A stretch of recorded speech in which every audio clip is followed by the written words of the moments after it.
Radio Publique Africaine.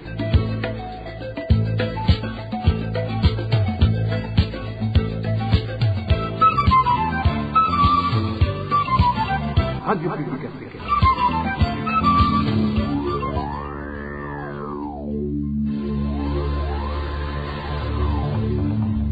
C'est le moment de suivre le journal parlé en français.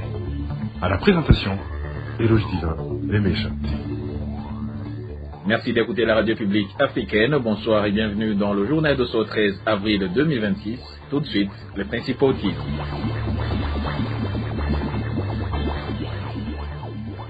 Des réfugiés burundais venus s'approvisionner en vivres au camp d'Onduta en Tanzanie ont été malmenés ce lundi par des policiers. Ils ont fini par être signifiés que la condition sine qua non pour être servis est de présenter un ticket pour le bus de retour au Burundi.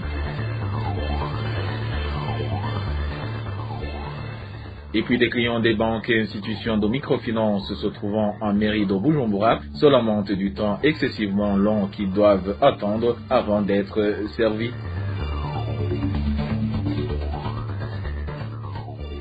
Et enfin, nous allons vous parler de l'actualité sportive avec les récents résultats obtenus dans les championnats de basketball et de football. Voilà pour les titres, le développement, c'est dans un instant.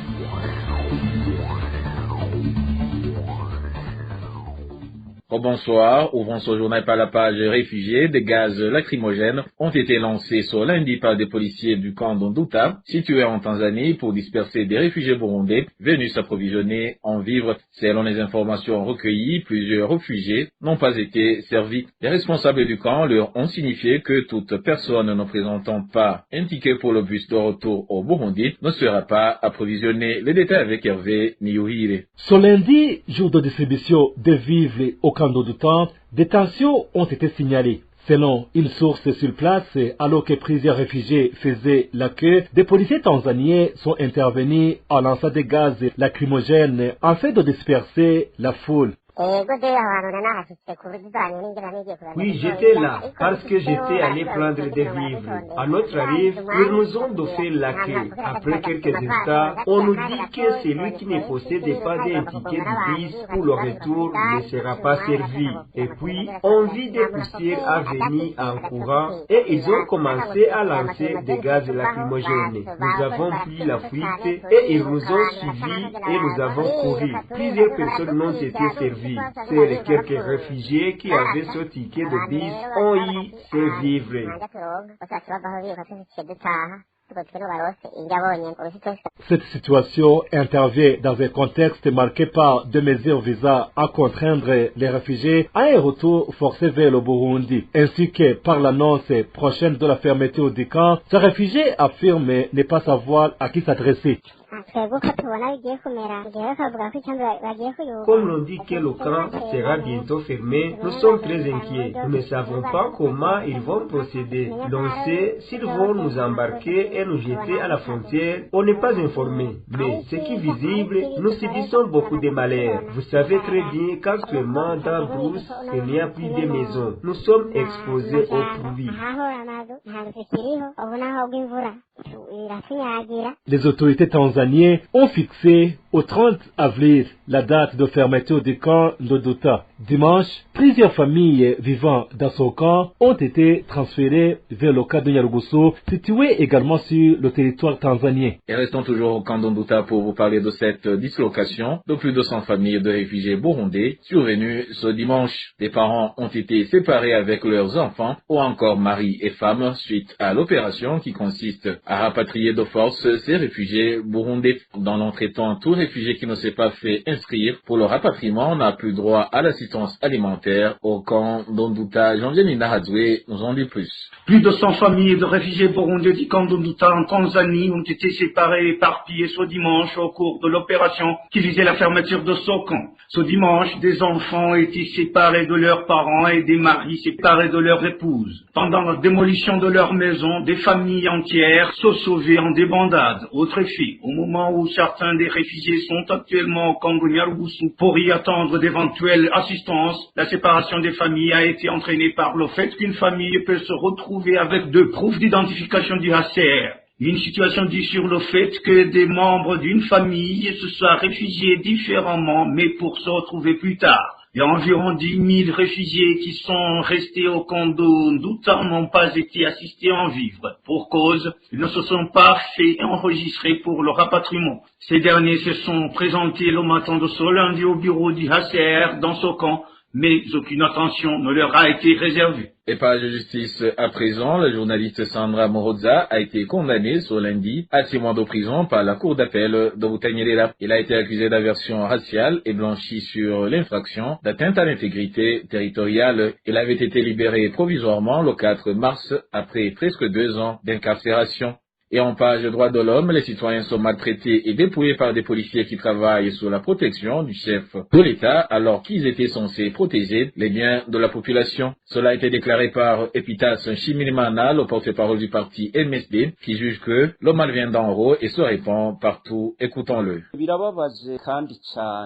ko abanyagihugu bibwa bakambugwa n'abapolisi bakora ku kirimba c'umukuru w'igihugu bari bajejwe kubafasha. C'est vraiment très regrettable que des citoyens soient volés et dépouillés par des policiers qui travaillent à la présidence alors qu'ils étaient censés protéger leurs biens pour qu'ils ne soient ni volés ni détruits. Cela n'arrive que seulement au Burundi, mais nulle part ailleurs dans le monde.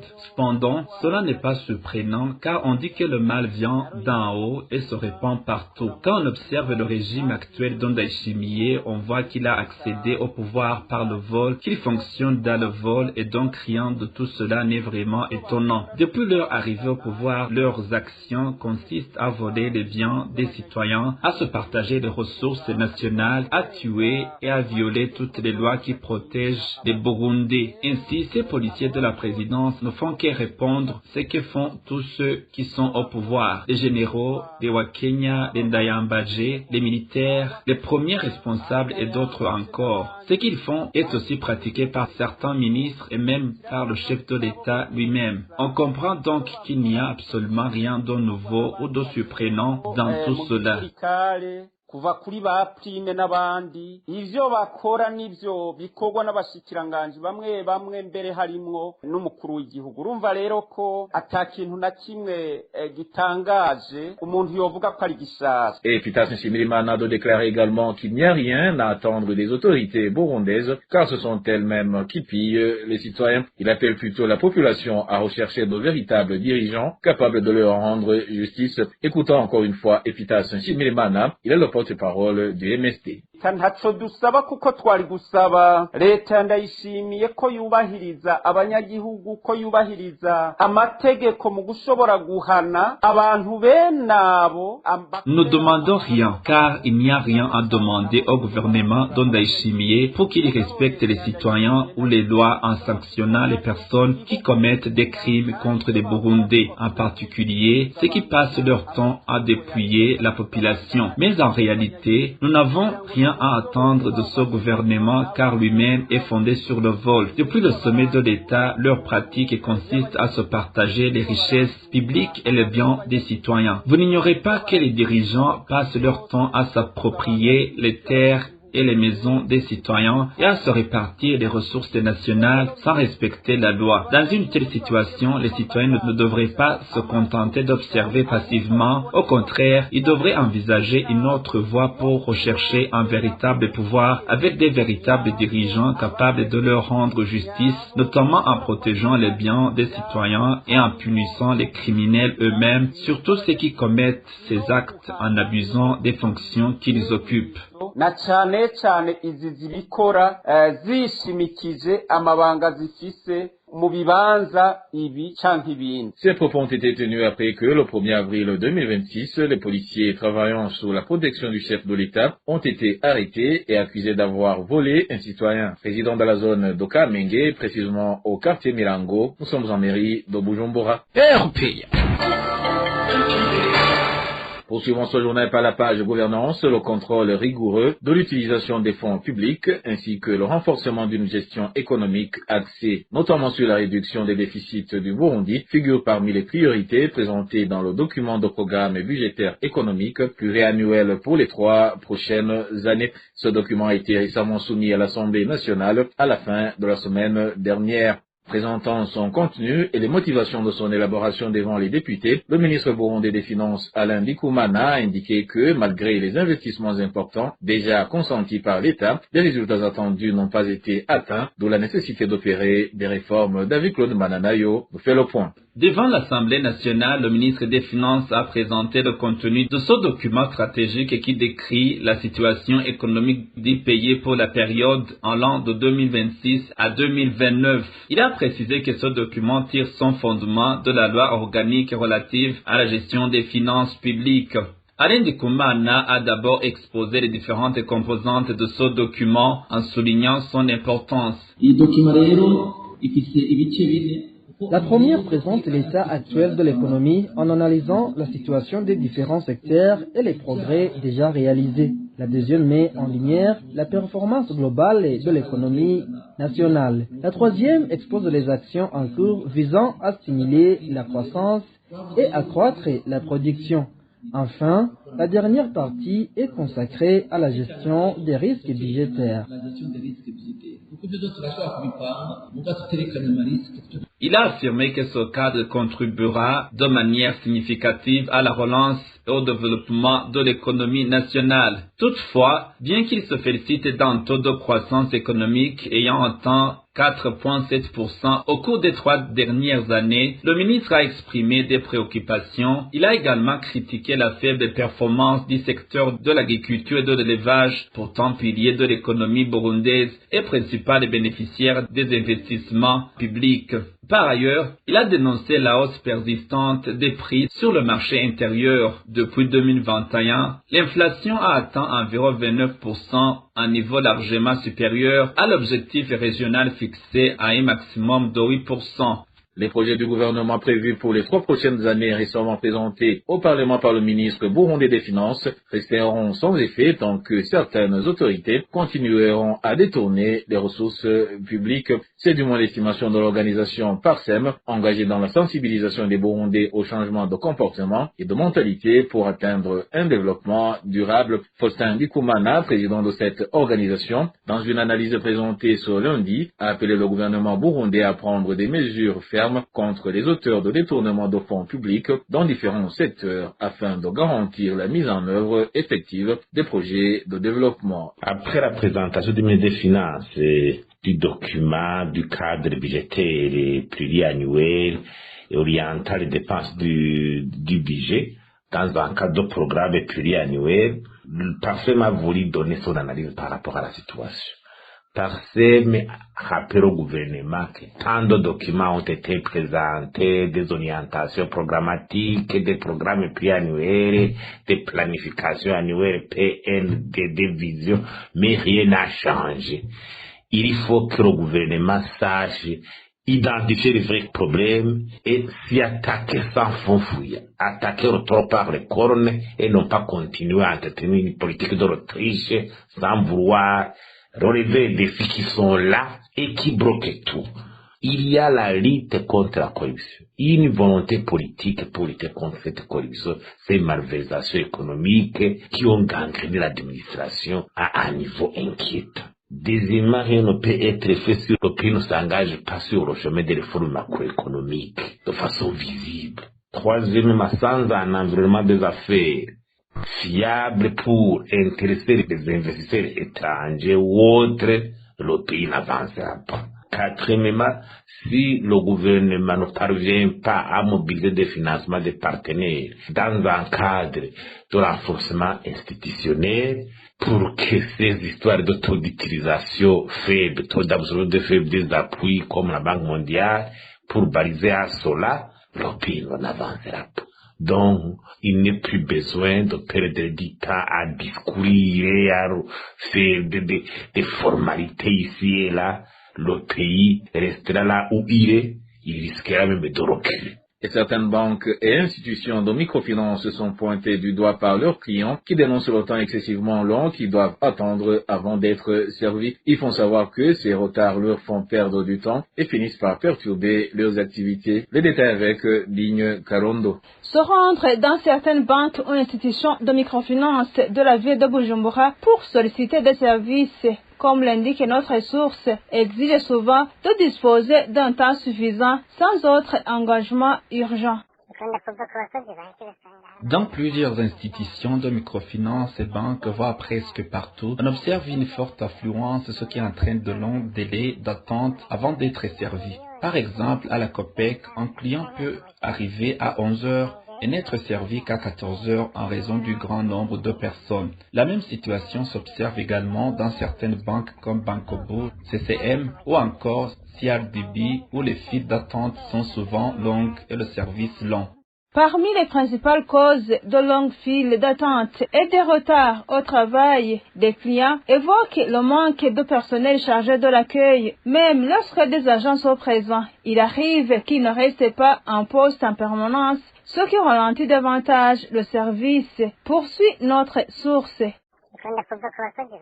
Ces lenteurs s'expliquent notamment par le manque de personnel. Il arrive de trouver 5 guichets disponibles, mais seulement 2 en fonctionnement. À l'heure de midi, l'un des agents peut encore partir en pause, ce qui réduit davantage la capacité de service.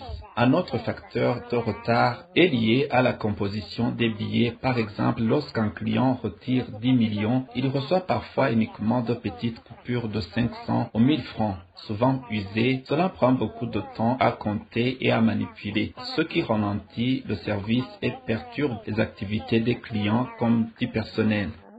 Les clients de ces banques et institutions de microfinance demandent à ces établissements d'augmenter le nombre d'agents au guichet et de prévoir un système de relais, notamment pendant la pause de midi, afin d'assurer la continuité de service et d'éviter que les clients ne voient leurs activités perturbées. Et la plupart des retraités burundais vivent dans une précarité sans précédent. Pourtant, ces retraités espéraient passer leurs derniers jours à profiter du fruit de leurs efforts. Notre consoeur Josiane Mouzaneza s'est entretenue avec certains d'entre eux et elle nous parle de leur calvaire. À 60 ans, les salaires des fonctionnaires les plus nantis avoisinent les 600 000 francs, mais il y en a qui partent à la retraite sans avoir franchi ce barème. Celui qui touchait 600 000 perçoit aujourd'hui 150 000 d'indemnité, ce qui veut dire qu'il y en a qui touchent moins de 100 000 comme argent de retraite et ils doivent se débrouiller avec ce montant pour faire vivre leur famille, ce qui n'est pas du tout évident vu la cherté de la vie. Ce retraité témoigne. À l'intérieur du pays, le sac de charbon se vend en général à 60 000 francs, sauf à Gitega où il se vend à 120 000 francs burundais. Mais comme le gros des camions desservent Bujumbura, le coût du sac s'obtient autour de 100 000 dans la capitale économique. Le régime de bananes, ici, chez nous, à l'intérieur du pays, le moins cher se vend à 25 000 francs. Quant au tas de patates douces, il est passé de 2 à 3 000 francs burundais. En principe, ces indemnités leur données par le gouvernement pour lequel ils ont servi suffit à acheter juste un sac de charbon alors qu'ils doivent nourrir leur famille et c'est sans parler des frais de logement vu que la plupart des fonctionnaires partent à la retraite sans avoir pu se construire une maison. Épargner est une chose très difficilement réalisable vu qu'on doit payer les frais scolaires de nos enfants et beaucoup arrivent à l'âge de la retraite sans posséder leur propre maison. C'est vraiment horrible. Les retraités qui se sont confiés à la RPA disent qu'entre 50 et 60 ans, ils ont contracté des crédits à long terme. Et comme ils ont été envoyés à la retraite précipitamment, la plupart d'entre eux disent n'avoir jamais touché un sou de leurs indemnités car tout va à la banque, d'où ils demandent au président d'Aïchimier de tenir sa promesse au lieu de toujours faire l'autruche. Page éducation à présent, la Fédération nationale des syndicats du secteur de l'enseignement et de l'éducation du Burundi, FENASEB en sigle, est préoccupée par des enfants rentrés de la Tanzanie qui ne sont pas entrés d'étudier suite à l'insuffisance des salles de classe. Au cours d'une déclaration sortie ce lundi 13 avril 2026, le président de la dite fédération révèle qu'à cela s'ajoute la persistance du manque de bancs pupitres et de support pédagogique malgré les récents propos du ministre de l'Éducation visant à résoudre ce problème. Antoine Manouma demande au gouvernement de se pencher sur tous ces défis auxquels fait face le secteur éducatif afin de les résoudre pendant l'année scolaire prochaine 2026-2027. Suivez Antoine Manouma, il est le président de la FENASEB. Le retour des Burundais qui s'étaient réfugiés à l'extérieur du pays et surtout en Tanzanie est en cours. Parmi eux, on dénombre beaucoup d'enfants qui ont suspendu les études ainsi que ceux ayant l'âge d'être admis à l'école. Tous ces enfants ont le droit d'être scolarisés comme les pères restés au pays. Il s'avère donc nécessaire de construire de nouvelles salles de classe dans les zones d'accueil, car leur nombre était déjà insuffisant. L'augmentation des effectifs d'enseignants impose car la carence était déjà évidente. Le besoin d'augmenter les bancs pupitres reste parce que la campagne gouvernementale Zéro enfant mal assis n'a pas abouti à des résultats escomptés. Il en est de même pour les supports pédagogiques. Pour réduire les risques de déperdition scolaire, la cantine scolaire devait être généralisée du moment qu'elle est fonctionnelle dans un nombre limité d'écoles. De plus, le soutien aux familles rapatriées devait être effectif en leur dotant des moyens suffisants d'existence.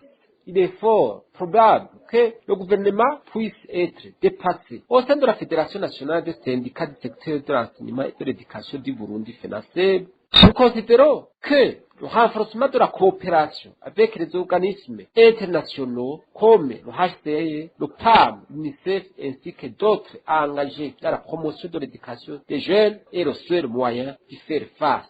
Le retour des enfants rapatriés à l'école ou admettre à l'école les enfants et à l'âge requis peuvent être problématiques au cours de l'année scolaire en cours qui tend vers ça. Mais le gouvernement devait se préparer minutieusement pour l'année prochaine 2026-2027.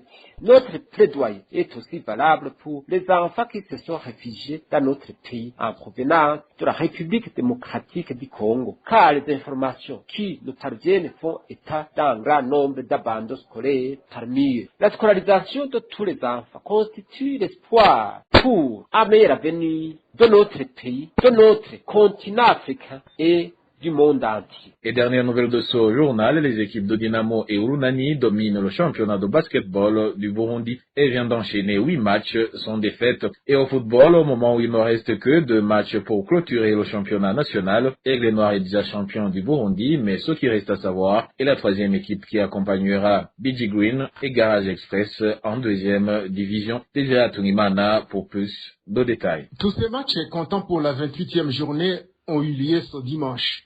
À Gitega, Garage Express a été battu par Muzinga sur un score de 3-1. Toujours à Gitega, la capitale politique du Burundi, Musongati s'est imposé face à Interstar sur la plus petite des marques. À Kayanza, Kayanza United a fait match nul contre un Flambeau du Centre par 2 buts partout. Ngozi, Messager a été battu sur son propre terrain par Vision sur un score d'1-0. À Muyinga, Olympic Star et Vitalos se sont séparés sur un score de parité d'1 partout. Rukinzo, une formation de la police nationale du Burundi, a dominé Ngozi City par 4-2. Bumamuru a battu BG Green, déjà relégué en 2e division par 2-1.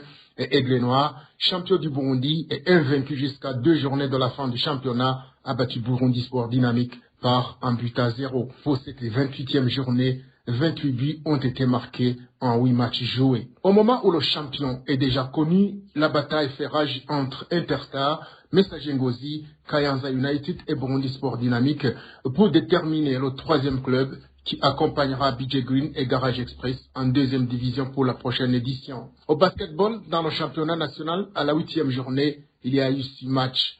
Tigers a dominé Young Eagles, passe à 5 points à 52. Les Hippos ont battu Lion Team par 89 points à 65. Gymkhana a battu facilement Muzinga par 101 points à 48. Kern a battu Remesha par 86 points à 73.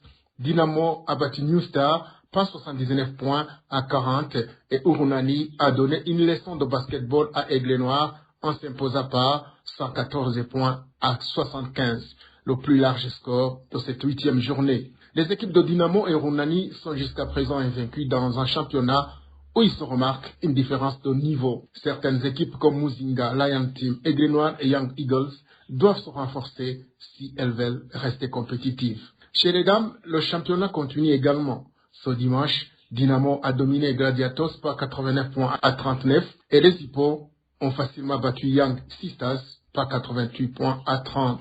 Au volleyball, les matchs des playoffs se sont clôturés ce samedi par la victoire de Rukinzo, une équipe de la police nationale qui a gagné la coupe par 3 victoires à 1 de Muzinga, une équipe de l'armée nationale. Cette équipe de Rukinzo représentera le Burundi à la Ligue des champions africaine de volleyball qui se déroulera à Kigali au Rwanda à partir du 20 de ce mois.